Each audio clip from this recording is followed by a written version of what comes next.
आज की वीडियो हमारी limitation of electromagnetic wave theory. Limitation of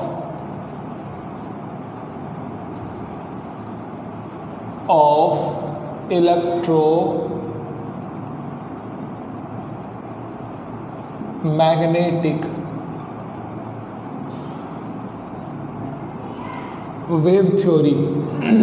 wave theory. ये आज का हमारा टॉपिक है कि जो इलेक्ट्रोमैग्नेटिक वेव थ्योरी जो हमने अपनी लास्ट वीडियो में बताई है, एक्सप्लेन की, इस इलेक्ट्रोमैग्नेटिक वेव थ्योरी के कोई लिमिटेशन है। तो बेसिकली 4 लिमिटेशन इसके होते हैं। फर्स्ट होता है black body radiation. Black body radiation बहुत इंपॉर्टेंट होता है। Second, photoelectric effect. और थर्ड है the variation of heat capacity of solid as the function of temperature. Fourth, the line spectra of atom with special reference to hydrogen. ये basically हमारे पास 4 limitation है electromagnetic wave theory के। इनमें आज हम फर्स्ट ब्लैक बॉडी रेडिएशन को explain करते हैं। आप अच्छे से इसको समझने की कोशिश करेंगे हमारे साथ। मान लीजिए हमारे पास ये एक ब्लैक बॉडी है, कोई ये हमारे पास ब्लैक बॉडी है और इस पर ये ब्लैक बॉडी है और इस पर आप जो है कोई एनर्जी रेडिएट कर रहे हैं। यहां से आपने कोई एनर्जी रेडिएट की, ये इंसिडेंट रे है फोटोन के रूप में। तो इस ब्लैक बॉडी में 3 तरीके की सिचुएशन बन सकती हैं। पहली, ये जो आपने एनर्जी रेडिएट की है, एनर्जी एमिटेड की है, एनर्जी इंसिडेंट की है, या तो ये एनर्जी रिफ्लेक्ट हो जाए या ये एनर्जी एब्जॉर्ब कर ली जाए, या ये एनर्जी क्या है, एब्जॉर्ब कर ली जाए, या रिफ्लेक्ट हो जाए, या एनर्जी एब्जॉर्ब कर ली जाए, या ट्रांसमिट हो जाए। क्या है, ट्रांसमिटेड हो जाए, ट्रांसमिट। ये 3 सिचुएशन आपके पास बन सकती हैं। एनर्जी या तो रिफ्लेक्ट हो जाएगी, या एनर्जी एब्जॉर्ब कर ली जाएगी, या ट्रांसमिट हो जाएगी किसी ब्लैक बॉडी के ऊपर। जब हम कोई हीट एनर्जी, लाइट एनर्जी किसी भी सोर्स से डालते हैं तो क्या होगा, 3 सिचुएशन पॉसिबल हैं। अब ये जो ब्लैक बॉडी आपके पास है, इस ब्लैक बॉडी में आपने देखा यहाँ पर अलग अलग तरीके से, अलग अलग एंगल से आपने एनर्जी, लाइट एनर्जी जिसकी जो वेवलेंथ यहाँ पर λ1 थी, यहाँ से डाला आपने, यहाँ पर λ2 थी, यहाँ से डाला आपने, यहाँ λ3 थी, यहाँ पर डाला आपने, ये λ आपके पास में 4। अलग अलग एंगल से, अलग अलग जगह से आपने डाला अलग अलग लैम्डा वैल्यू, अलग वेवलेंथ की एनर्जी को, हीट को, वेव को। तो क्या होगा, ये ब्लैक बॉडी जो होती है परफेक्ट एब्जॉर्बर होती है। ब्लैक बॉडी के कुछ कैरेक्टरिस्टिक हैं, यहाँ पर ये कैरेक्टरिस्टिक बने आपके ब्लैक बॉडी के। ये आपके पास में फर्स्ट परफेक्ट आपके पास में एब्जॉर्बर है। ये ब्लैक बॉडी जो है परफेक्ट एब्जॉर्बर है आपके, और परफेक्ट रेडिएटर भी है। परफेक्ट क्या है, रेडिएटर है। परफेक्ट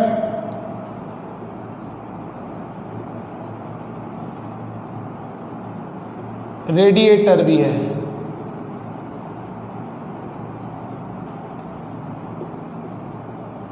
ये परफेक्ट रेडिएटर भी है आपके पास में। यानी कि ब्लैक बॉडी परफेक्ट एब्जॉर्बर होती है, परफेक्ट रेडिएटर ऑफ एनर्जी होती है। इट कैन ऑल्सो एमिटेड या emit and absorb all type of energy, चाहे वो λ1 हो, λ2 हो, अलग अलग वेवलेंथ की हो, वो सभी को क्या करती है, एमिट कर सकती है, और सभी को क्या है, एब्जॉर्ब कर सकती है। अगर यहाँ से डेफिनेशन देखें तो यहाँ से डेफिनेशन बन के आती है, इफ द सबस्टांस, यहाँ मैं डेफिनेशन भी नोट डाउन कर देता हूं, मेरे साथ साथ आप भी लिखिए। If the substance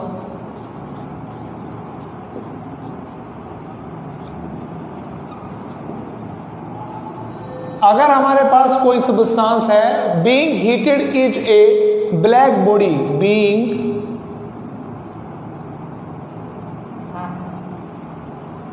heated as a black body,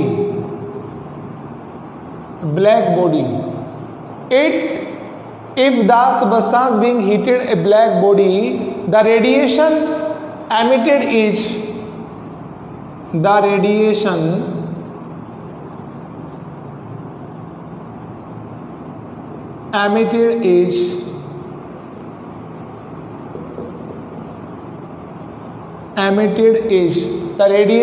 emitted is called black body radiation.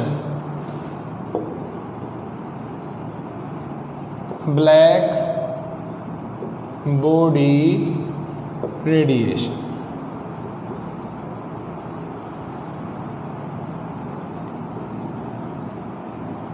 ये आपके पास में ये इसकी यहाँ पे कुछ डेफिनेशन बनी, यानी कि ब्लैक बॉडी ही हम क्यों लेते हैं, क्योंकि वो क्या होती है, बेस्ट एब्जॉर्बर भी है और क्या है वो बेस्ट रेडिएटर भी है, इसलिए हमने ब्लैक बॉडी को यहाँ पर लिया।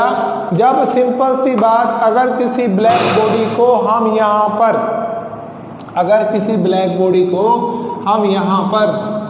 ये मेरे पास ब्लैक बॉडी है, कोई ब्लैक बॉडी मैंने यहाँ पे ली और मैं इसको टेम्परेचर दे करके यहाँ पर हीट करना चाह रहा हूँ, मैंने हीट किया है यहाँ पर, क्योंकि ब्लैक बॉडी रेडिएटर भी है परफेक्ट और एब्जॉर्बर भी है, तो वो ब्लैक बॉडी पहले क्या होगी, वो रेड हो जाती है और हीट करोगे वो येलो में कन्वर्ट होना शुरू हो जाएगी, और हीट करोगे वो वाइट में कन्वर्ट होना शुरू हो जाएगी, और हीट करोगे वो ब्लू में कन्वर्ट होना शुरू हो जाएगी, अल्टीमेटली वो पिंक भी हो सकती है और ज़्यादा हीट करोगे।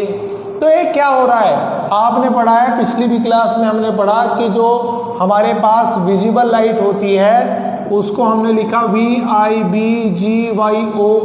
विबग्योर, और आपने देखा जो रेड कलर होता है इसकी लैम्डा की वैल्यू 700 नैनोमीटर के करीब पाई गई, और आपके पास में जो वायलेट कलर है, ये वायलेट कलर है, इसकी जो है 400 नैनोमीटर यहाँ पर लैम्डा की वैल्यू पाई गई। इससे पता चल गया कि पहले ब्लैक बॉडी रेड हुई, यानी कि लैम्डा उसके लिए ज़्यादा था, यानी कि रेड कलर के लिए लैम्डा क्या हुआ, ये मैक्सिमम है, और जो आपके पास में ये वायलेट कलर है इसके लिए क्या है, ये लैम्डा की वैल्यू मिनिमम है, और जब लैम्डा की वैल्यू मिनिमम होती है तो फ्रीक्वेंसी न्यू क्या होगी, ये मैक्सिमम होगी, और यहाँ न्यू क्या होगी, ये मिनिमम होगी, ये मिनिमम हो गई। ये सीक्वेंस फॉलो किया जा रहा है, पहले वो ब्लैक बॉडी को हीट करना शुरू किया तो रेड, उसके बाद फिर वो येलो, उसके बाद वो ग्रीन, इस तरीके से ये कॉन्सेप्ट फॉलो हो रहा है यहाँ पर। तो क्या है, जब हम किसी को हीट करते हैं ब्लैक बॉडी, वो पहले रेड हॉट होती है, फिर येलो, फिर वाइट फ्लेम देना शुरू करती है और ब्लू और पिंक में कन्वर्ट हो जाती है। ये कॉन्सेप्ट को हम यहाँ फॉलो कर रहे हैं। अब graphical represent black body radiation क्या होता है भाई, radiation emitted from black body, radiation emitted by the black body, radiation emitted by the black body is known as the black body radiation. Radiation emitted by the black body is known as the black body radiation. Graphical representation देखते हैं, graph के माध्यम से समझने की कोशिश करते हैं कि किस तरीके का ग्राफ हमें मिलता है जब हम कोई ब्लैक बॉडी रेडिएशन करते हैं, या हम किसी ब्लैक बॉडी पर जब हम लाइट फ्रीक्वेंसी यहाँ पर डालते हैं, किसी फ्रीक्वेंसी की लाइट डालते हैं, तो वो एक गुड एमिटर है और बेस्ट एब्जॉर्बर भी है, जिसकी वजह से हम यहाँ कहते हैं कि रेडिएशन एमिटेड हुई है। अगर radiation emitted by the black body known as the black body radiation, हम इसकी बात कर रहे हैं। अब हम यहाँ देख रहे हैं टेम्परेचर को मैंने इंक्रीज किया, टेम्परेचर इंक्रीज किया तो लैम्डा की वैल्यू डिक्रीज हो गई और जो उसकी इंटेंसिटी थी वो इंक्रीज पाई गई। अब हमें ग्राफ यहाँ खींचे, ये ग्राफ हम यहाँ ऐसे खींचते हैं और ग्राफ में एक एक्सिस पर हम यहाँ लैम्डा यानी कि वेवलेंथ रखते हैं और एक पर इंटेंसिटी रखते हैं, यहाँ पर इंटेंसिटी, यहाँ पर इंटेंसिटी जब हम यहाँ रखेंगे तो आप यहाँ ये हमारे पास इंटेंसिटी हुई है आपके पास, ये आप देखो। अब आप देखें ये लैम्डा आपके पास है, ये आप 50 100 ऐसे कर लें आप, यहाँ 50 100 आप कर लें, ऐसे कर लें, कुछ भी कर लें आप यहाँ पे, क्योंकि वो तो मटेरियल के ऊपर डिपेंड करती है। यहाँ पे 200 ऐसे कर लेते हैं, चलो यहाँ पे 100 200 300, यहाँ पर 400 ऐसे करके, यहाँ पे फिर 500 ऐसे करके, यहाँ पर आपके पास 600 लैम्डा की वैल्यू है। अब T1 टेम्परेचर पर हमें ये ग्राफ ऐसा मिलता है, यहाँ पर ये T1 टेम्परेचर पर अगर हम टेम्परेचर राइज करते हैं तो ये ग्राफ हमें मिलेगा यहाँ पर, ये T2 टेम्परेचर पर, ये टेम्परेचर है T1 यहाँ पर और ये टेम्परेचर है T2। आप देखें यहाँ पर ये T1 टेम्परेचर पर, यहाँ पर ये जो आपके पास इंटेंसिटी हमें ऑब्टेन हो, ये इंटेंसिटी हमें T1 टेम्परेचर पर और ये इंटेंसिटी आपने हमें हुई यहाँ पर। तो आप देखेंगे टेम्परेचर को, आप देखेंगे हाँ ये आप देखो, यहाँ पर देखो, यहाँ पर आप देखो ये टेम्परेचर कम है यहाँ इस टेम्परेचर पर, तो आप देखें यहाँ लैम्डा की वैल्यू आपके पास ये आ गई। टेम्परेचर आपने बढ़ा दिया, टेम्परेचर बढ़ाया तो लैम्डा क्या है, डिक्रीज आपके पास हो गया है। Intensity of radiation at two different temperature, intensity of radiation increases, lambda will decreases. Temperature, जो टेम्परेचर आपके पास है वो इंटेंसिटी, जैसे टेम्परेचर आप इंक्रीज कर रहे हैं इंटेंसिटी भी मैक्सिमम हमें मिल रही है। T1 टेम्परेचर पर मैक्सिमम इंटेंसिटी हमारे पास ये आ गई, T2 टेम्परेचर पर मैक्सिमम इंटेंसिटी आपके पास ये आ गई।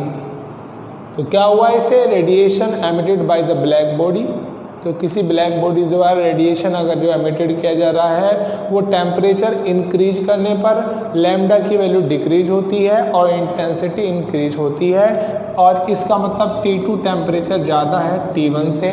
जैसे जैसे हम टेम्परेचर बढ़ा रहे हैं तो क्या होगा, लैम्डा डिक्रीज हो रहा है और टेम्परेचर घटाने पर क्या होता है, टेम्परेचर घटाने पर क्या होता है, लैम्डा इंक्रीज होता है। और टेम्परेचर बढ़ाने पर इंटेंसिटी आप देख रहे हैं वो भी बढ़ रही है, यानी कि टेम्परेचर के डायरेक्टली प्रोपोर्शनल हुई इंटेंसिटी। तो ये था हमारा लिमिटेशन इलेक्ट्रोमैग्नेटिक वेव थ्योरी का black body radiation. Black body radiation क्या होता है आपने अच्छे तरीके से समझा। नेक्स्ट वीडियो में हम इसका सेकंड यानी कि second limitation photo electric effect लेकर के आएंगे। Thank you very much.